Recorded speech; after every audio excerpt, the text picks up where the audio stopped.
আসসালামু আলাইকুম ওয়া রাহমাতুল্লাহি ওয়া বারাকাতুহু। সালামের উত্তর হয় নাই, আমি আবার সালাম দিতেছি, সকলেই সালামের উত্তর দিবেন। আসসালামু আলাইকুম ওয়া রাহমাতুল্লাহি ওয়া বারাকাতুহু। আমি আপনাদের সামনে অল্প কথা বলবো, সকলে আমার দিকে তাকাবেন। আমি আপনাদেরকে প্রশ্ন করবো, মাঝে মাঝে আপনারা আমাকে উত্তর দেবেন, ঠিক আছে তো? ঠিক আছে না? আলহামদুলিল্লাহ আলহামদুলিল্লাহ নাহমাদুহু ওয়া নাস্তাঈনুহু ওয়া নাস্তাগফিরুহু ওয়া নাউযু বিল্লাহি মিন শুরুরি আনফুসিনা ওয়া মিন সাইয়্যাতি আ'মালিনা। من يهده الله فلا مضل له ومن يضلله فلا هادي له ونشهد أن لا إله إلا الله وحده لا شريك له ونشهد أن سيدنا ومولانا محمدا عبده ورسوله أرسله بالحق بشيرا ونذيرا وداعيا إلى الله بإذنه وسراجا وقمرا منيرا. أعوذ بالله من الشيطان الرجيم. الرحمن علم القرآن خلق الإنسان وعلمه البيان. صدق الله المولانا العظيم. قال رسول الله صلى الله عليه وسلم طلب العلم فريضة على كل مسلم أو قام عليه الصلاة والسلام. সর্বপ্রথম মহান রব্বুল আলামিনের দরবারে অসংখ্য শুকরিয়া জ্ঞাপন করছি, যে মহান রব্বুল আলামিন আজকের এই মহিতে জলসা, আজকের এই সুন্দর একটি মজলিস, আজকে পুরস্কার বিতরণী অনুষ্ঠানের মধ্যে আমরা সকলে উপস্থিত করেছি। আমরা ছাত্রছাত্রী, অভিভাবকবৃন্দ এবং অতিথিবৃন্দ, আমরা সকলেই মহান আল্লাহ রাব্বুল আলামিনের ফজল আর করমে উপস্থিত হয়ে আমরা সকলে নিজেদেরকে ধন্য মনে করছি। এই জন্য আমরা সকলেই আল্লাহ রাব্বুল আলামিনের দরবারে শুকরিয়া জ্ঞাপন করে সকলেই বলি আলহামদুলিল্লাহ। আমি কোরআনে হাকিম থেকে 4টি আয়াত তেলাওয়াত করেছি। সম্মানিত অভিভাবক বৃন্দ যারা আছে, আমি সকলকে দৃষ্টি আকর্ষণ করব, আমরা কেউ এদিক সেদিক মনোযোগ না হয়, অল্প কিছু কথা বলবো, সেদিকে মনোযোগ হওয়ার জন্য দৃষ্টি আকর্ষণ করছি। আল্লাহ রাব্বুল আলামিন এই আয়াতের মধ্যে আমাদের কিছু শিক্ষা দিয়েছেন। আল্লাহ রাব্বুল আলামিন ঘোষণা করেন, আর রহমান আল্লামাল কুরআন খালাকাল ইনসান ওয়া আল্লামাহুল বায়ান।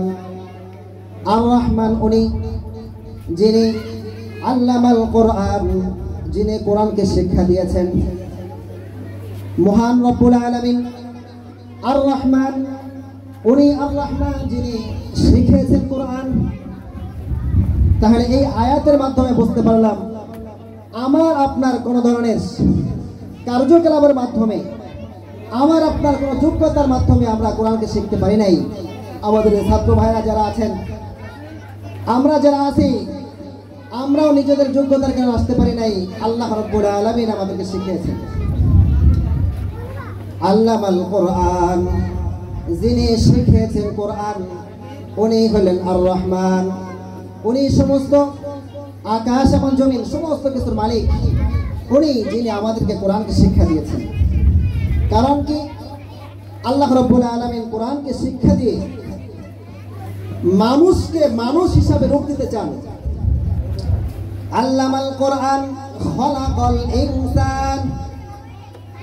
আল্লাহ তাআলা কোরআনকে শিক্ষা দিয়ে মানুষকে সৃষ্টি করেছেন। আগে আল্লাহ তাআলা কোরআন শিক্ষা দিয়েছেন, এরপরে আল্লাহ তাআলা মানুষকে সৃষ্টি করেছেন।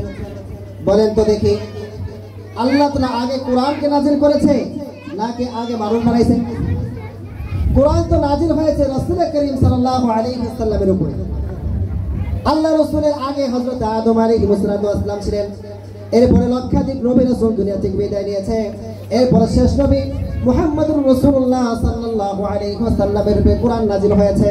অথচ আল্লাহ রাব্বুল আলামিন বলেন, আগে আমি কোরআনকে শিক্ষা দিয়েছি, এরপরে আমি মানুষকে বানিয়েছি। আসলে এই মানুষ আল্লাহ তাআলা আগে বানান নাই, বরং আগে আল্লাহ তাআলা কোরআনকে শিক্ষা দিয়ে মানুষকে মানুষ বানান। মানুষ যদি কেউ হতে চায়, কোরআনের শিক্ষা ছাড়া মানুষ মানুষ হতে পারে না। কোরআনের শিক্ষা ছাড়া মানুষ আখলাক শিখতে পারবে না। কোরআনের শিক্ষা ছাড়া মানুষ মানুষ রূপ দিতে পারবে না। মানুষ এই আয়াতের মাধ্যমে বোঝা যাচ্ছে মানুষ হলো দুই ধরনের। এক হইল মানুষ যারা আদর্শ মানুষ নয়, আবার কিছু মানুষ হলো আদর্শ মানুষ। এই আয়াতের মাধ্যমে আল্লাহ তাআলা শিক্ষা দিয়েছেন, কোরআনকে শিক্ষা দিয়া আল্লাহ তাআলা মানুষকে আদর্শ মানুষ হিসাবে গঠন করেছেন। এই জন্য আল্লাহ রাব্বুল আলামিন কোরআন যাদেরকে শিক্ষা দিয়েছেন তারাই কোরআন শিখতে পারছে, আর যারা কোরআনকে শিখতে পারেছে এরাই প্রকৃত মানুষ। এই জন্য হাফেজ কোরআন যারা হবে, মাদ্রাসায় যারা লেখাপড়া করে কোরআন যারা শেখে, এরা বাবা মাকে কখনোই উচ্চ আওয়াজে কথা বলে না, তাদের একরাম করে ইজ্জত করে। এই জন্য আল্লাহ রাব্বুল আলামিন বলেন, আল্লামাল কোরআন খলাকাল ইনসান, আমি আল্লাহ তাআলা কোরআনকে শিক্ষা দিয়েছি, এরপরে মানুষ বানিয়েছে। মানুষকে আসল মানুষ হিসাবে আল্লাহ তাআলা কোরআনের মাধ্যমে তাদেরকে দিয়েছেন। এই যে আল্লাহ তাআলা আমাদের কোরআন শিক্ষা করার তৌফিক দান করেছেন, আমরা এই যে ছাত্রছাত্রীদেরকে, আমাদের সন্তানদেরকে আমরা যে মাদ্রাসায় শিক্ষা দিতেছি, এর মাধ্যমে আমি নিজে ধন্য হচ্ছি, এর মাধ্যমে আমার সন্তানের ধন্য হচ্ছে, মূল্যবান হচ্ছে। দুনিয়া আখিরাতের মধ্যে তাদের ইজ্জত আর সম্মান বাড়তেছে, আসল মানুষ তারা হচ্ছে। এর মাধ্যমে আমার ইজ্জত বাড়বে, সন্তানের ইজ্জত বাড়বে, আমি দুনিয়াতে দামি হব, আখিরাতের মধ্যে দামি হবেন। এই জন্য আল্লাহ রাব্বুল আলামিন রাসূলুল্লাহ সাল্লাল্লাহু আলাইহি ওয়াসাল্লামের মাধ্যমে একটি ছোট্ট হাদিস দ্বারা আমাদেরকে মেসেজ দিয়েছেন। আল্লাহ রাসূল সাল্লাল্লাহু আলাইহি ওয়াসাল্লাম বলেন, তালাবুল ইলমি ফারিদাতুন আলা কুল্লি মুসলিম। আমি আল্লাহ রাসূল সাল্লাল্লাহু আলাইহি ওয়াসাল্লাম বলেন, আল্লাহ তাআলা প্রত্যেকটি নর নারী, প্রত্যেকটি সন্তানকে আল্লাহ তাআলা ইলমে দ্বীন শিক্ষা করা ফরজ করে দিয়েছে। ইলমে দ্বীন শিক্ষা করা, পুরুষ হোক মহিলা হোক, ছেলে হোক মেয়ে হোক, সে বড় হোক গরিব হোক ধনী হোক, যে অবস্থার মধ্যে থাকবে না কেন, আল্লাহ রাসূল সাল্লাল্লাহু আলাইহি ওয়াসাল্লাম বলেন, তালাবুল ইলম ফারিদাতুন আলা কুল্লি মুসলিম। সম্মানিত উপস্থিতি, আমি আপনাদেরকে বলতে চাই, আল্লাহ রাসূল সাল্লাল্লাহু আলাইহি ওয়াসাল্লাম এক হাদিসের মাধ্যমে বলেছেন, তালেবে ইলম যদি কোথাও কোনো দিয়ে হেঁটে যায়, ফেরেশতারা তার পায়ের নিচে ফেরেশতাদের পাখাগুলো বিছিয়ে দেয়। হাদিসের ব্যাখ্যা করতে গিয়ে বলেন, যখন কোনো তালেবে ইলম কোনো রাস্তা দিয়ে হাঁটে, সমস্ত ফেরেশতারা তার জন্য সম্মানের খাতিরে, সম্মান দেখানোর জন্য তার কাছ দিয়ে দাঁড়িয়ে যায়। যেরকম কোন আর্মি অফিসার যদি কোথাও কোনো রাস্তা দিয়ে যায়, অন্য আর্মি যারা আছে এরা রাস্তা দিয়ে দাঁড়ায় যায়, তাকে সিলেক্ট করে। এই জন্য সমস্ত আল্লাহ রাসূল সাল্লাল্লাহু আলাইহি ওয়াসাল্লাম বলেন, একজন খাঁটি তালেবে ইলম যা হবে, যে ব্যক্তি একটি খাঁটি তালেবে ইলম হবে, সমস্ত ফেরেশতারা, আসমানওয়ালা এবং জমিনওয়ালা সমস্ত মাখলুক তার জন্য সম্মানের নিদর্শন দেখান। কিন্তু এটা হতে হবে খাঁটি তালেবে ইলম। খাঁটি তালেবে ইলম যে হবে তার এই মর্যাদা হবে। আল্লাহ রাসূল সাল্লাল্লাহু আলাইহি ওয়াসাল্লাম বলেন, খাঁটি তালেবে ইলম হবে, সে কোরআন পড়নেওয়ালা হবে, কোরআন জাননেওয়ালা হবে, হাফেজে কোরআন হবে। কাল কিয়ামতের ময়দানে তাকে কোরআন পড়তে বলা হবে, আর কোরআন পড়তে পড়তে থাকবে 7,000 6,000 এরকম 666টি তালা তার জন্য বরাদ্দ করা হবে। আর যে ব্যক্তি হাফেজ কোরআনের বাবা মা হবে, আল্লাহ রাব্বুল আলামিন সূর্যের মতো এরকম এক মুকুট টুপি তাদেরকে বরাই দেওয়া হবে। সমস্ত হাসরবাসী তাদের জন্য ঈর্ষা করতে থাকবে, হায় এমন এরা কারা? তাদেরকে বলা হবে এরা হলো হাফেজ কোরআনের পিতামাতা। এই জন্য আমরা অল্প সময় হয়তো বাচ্চাদের কাছে মেহনত করতেছি, এর মাধ্যমে আমাদের ইজ্জত বাড়তেছে এবং সন্তানের ইজ্জত শোনা বাড়তেছে। কিন্তু এই তালেবে ইলম হতে হবে খাঁটি, একমাত্র আল্লাহ তাআলার জন্যই হতে হবে, অন্য কোনো উদ্দেশ্য হলে হবে না।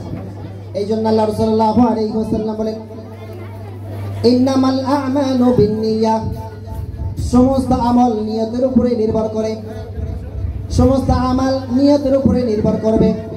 এই জন্য আমি যদি সন্তানকে আল্লাহ তাআলার জন্য আল্লাহ রাস্তায় দেই, আমি যদি সন্তানকে যেই নিয়তে আমি মাদ্রাসার মধ্যে দিব, আমি সন্তানকে যেই উদ্দেশ্যে মাদ্রাসার মধ্যে লেখাপড়া করাবো, ওই সন্তানটা ওইভাবে গড়ে উঠবে। আমার আমল আখলাক যেরকম হবে, সন্তানের মধ্যে আমল আখলাক ওইটাই পড়বে। আমি যে নিয়তে বাচ্চাদেরকে মাদ্রাসায় দিতেছি, ওই নিয়তটাই বাচ্চার মধ্যে প্রতিফলিত হবে। আবুল হাসান আলী নদভী রহমতুল্লাহি আলাইহির একটি ঘটনা, সম্মানিত অভিভাবক বৃন্দদেরকে আমি দৃষ্টি আকর্ষণ করছি। হযরতে আবুল হাসান আলী নদভী রহমতুল্লাহি আলাইহি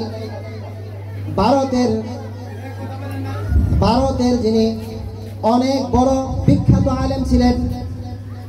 তিনার মা তিনাকে ইলমে দ্বীন শেখানোর জন্য, আলেম বানানোর জন্য নিয়ত করেছে।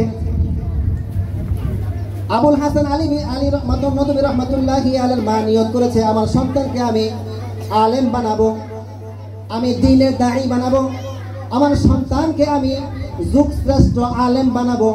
এই জন্য আবুল হাসান আলী নদভী রহমতুল্লাহি আলাইহির বাবা এবং তার মা নিয়ত করলেন। এই জন্য মা তার জন্য সর্বক্ষণ দোয়া করে। এবং আবুল হাসান আলী নদভী রহমতুল্লাহি আলাইহিকে যেরকম ভাবে শিক্ষা দেওয়া দরকার, প্রত্যেকটা স্কুলের মধ্যে, প্রত্যেকটা মাদ্রাসার মধ্যে তাকে এরকম সুশিক্ষিত দেওয়ার জন্য, সুশিক্ষা দেওয়ার জন্য, সুশিক্ষিত হওয়ার জন্য মা আপ্রাণ চেষ্টা করতেছে। এবং তাই নয়, এবং তার বাবা এবং তার চাচা যারা ছিলেন, এরা এই যে মা যে নিয়ত করছে তাকে হাফেজ কোরআন বানাবে, মা যে নিয়ত করছে তাকে আলেম বানাবে, কিন্তু তার পরিবারটা এরকম আলেম পরিবার ছিল না।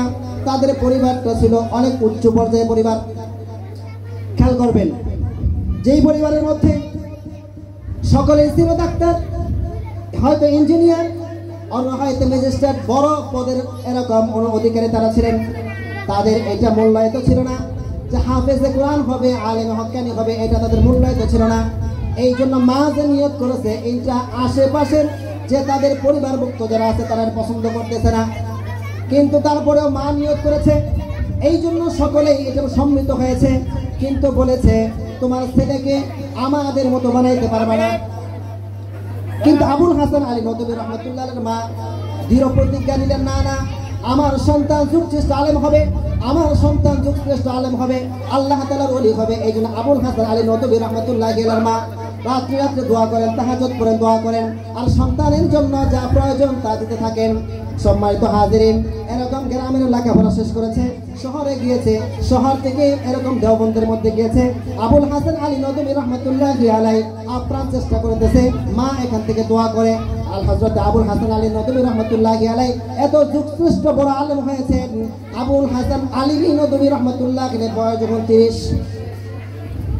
30 বছর বয়স, এমন লেখক এবং যুগশ্রেষ্ঠ আলেম হয়েছে।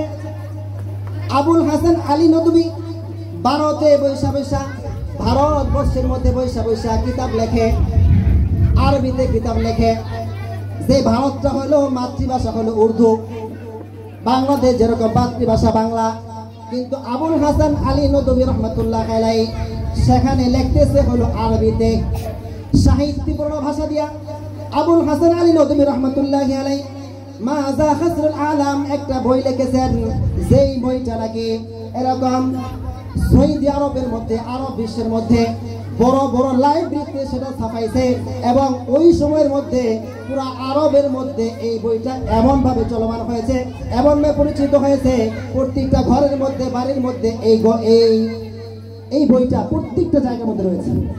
গাড়িতে যাবেন এই বই, বাড়িতে যাবেন এই বই, স্কুলে যাবেন এই বই, কলেজে যাবেন এই বই। এমন একটা বই যেটা আরবের প্রত্যেকটা মানুষ গ্রহণ করেছে। আবুল হাসান আলী নদভী রাহমাতুল্লাহ বয়স 30, প্রকাশ পেয়েছে আরবের মধ্যে। আরবের সকলেই চিনে আবুল হাসান আলী নদভী রাহমাতুল্লাহ বয়স কত? 30। আবুল হাসান আলী নদভী রাহমাতুল্লাহ যখন হজের সফরে 32 বছর বয়স, হজের সফরে যখন আলী হাসান আলী নদভী এরকম জাহাজের দিকে যাচ্ছেন, দেখেন নাবিকের কাছে একটা বই জিগাইছেন, এই বইটা কেমন লাগছে? তো অনেক সুন্দর, এর লেখক অনেক ভালো, এর লেখক যদি আমি পাইতাম তাকে আমি অনেক ধরনের সম্মান করতাম, উপটকন দিতাম। তখন পাশে থেকে এক ব্যক্তি বলে, এই লেখক, এই বইয়ের লেখক হলো উনি, যার নাম আবুল হাসান আলী নদভী। ইনি এইটাকে শোনার পরে ওই নাবিল এরকম আশ্চর্য হয়ে গেছে আর চিন্তা করতেছে, এই মানুষটা অল্প বয়স এত সুন্দর বই লিখছে, যেই বইটা আরবের মধ্যে আমার সমাঞ্জিত হয়েছে। আরবের ছোট থেকে বড়, বৃদ্ধ থেকে ছোট, সকলে পুরুষ থেকে মহিলা, সকলে এই বইয়ের সাথে পরিচিত হয়েছে। বলা যে কে করেছে? আল্লাহ করেছে। মার আকাঙ্ক্ষা আল্লাহ তাআলা পুরা করেছে, মা চাহিদা আল্লাহ তাআলা পুরা করেছে। আমার সন্তানকে যদি আমি হক্কানি আলেম বানাইতে চাই, আমি সন্তানকে যদি চাই এই বাংলাদেশের মধ্যে টপ লেভেলে সর্বোচ্চ উচ্চ শিক্ষায় শিক্ষিত হবে আমার ছেলে এবং দিনের দাওয়াত দিবে সারা বিশ্বের মধ্যে, আমি যদি নিয়ত করি আমার সন্তান সারা বিশ্বের মধ্যে দিনের দাওয়াত দিবে, আমার সন্তান যুগশ্রেষ্ঠ আলেম হবে, আমার সন্তান এরকম বাংলাদেশ নয় অন্যান্য দেশে গিয়েও এরকম ইসলামের দাওয়াত পৌঁছাবে, আমার সন্তানের জন্য আমি দোয়া করি। এই নিয়তে যদি আমি আমার সন্তানকে মাদ্রাসায় দেই, আমি মেহনত করি, ইনশাল্লাহ আপনিই হবেন ওই রকম যেরকম অভিভাবক ছিলেন আবুল হাসান আলী নদভী রহমতুল্লাহর মা, আপনিও হতে পারেন এই যুগের এই সময়ের আবুল হাসান আলী নদভী রহমতুল্লাহ এরকম সন্তানের মতো একজন মা আপনিও হতে পারেন।